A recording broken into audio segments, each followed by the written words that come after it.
வந்து ஸ்டேவே தனியாக ஆடுது. ஸோ இதுக்கு என்ன ரிலேட்டடாக இது என்னென்னா மாற்றணும் அப்படின்றத பார்த்துக்கோங்க. இங்கே பாருங்க. ஸோ இங்கே பார்த்தீங்கன்னா தெரியும், இந்த உள்ள ஒரு நீடில் பேரிங் எல்லாமே வந்து பார்த்தீங்கன்னா உங்களுக்கு போயிட்டுருக்கு. இங்கே பாருங்க. ஸோ இப்போ என்ன பண்ணியிருக்கோம் அப்படின்னா பார்த்து ஆர்டர் போட்டு வர வச்சுட்டு, ஸோ பார்த்தீங்கன்னாலே தெரியும் உங்களுக்கு. இப்போ இங்கே பாருங்கள், இந்த புஷ்ஷை பாருங்கள். ஸோ இந்த புஷ்ஷெல்லாம் வந்து ரொம்ப இம்பார்ட்டண்டான விஷயம். இங்கே பாருங்கள். ஸோ எந்த அளவுக்கு சேஞ்ச் இருக்குதுன்னு பாருங்கள். ஸோ இதெல்லாம் வந்து பார்த்தீங்கன்னா ரொம்ப பெரிய பெரிய விஷயம். இந்த மாதிரி 200 வெஹிக்கிள் வச்சுருக்கவங்க எல்லாமே வந்து பார்த்தீங்கன்னா இந்த ரைடு போகிறவங்க. ஸோ இந்த கஸ்டமர் எனக்கு அதான் சொன்னார், சார் நான் கிட்டத்தட்ட வந்து பார்த்தீங்கன்னா லாங் ட்ரைவ் நிறைய போவோம் சார், எனக்கு போகப்பட்டா இருந்தார். ஸோ கழட்டி பார்த்துட்டு இதெல்லாம் நம்ம பண்ணி கொடுத்துட்ருக்கோம்.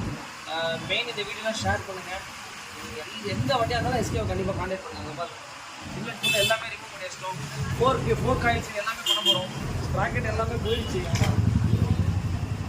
பேக் வீல் எல்லாம் ஃபுல்லாக ஸ்டே ரிலேட்டடாக எல்லாமே நாங்கள் பண்ணி கொடுத்துட்ருக்கோம். ஓகே.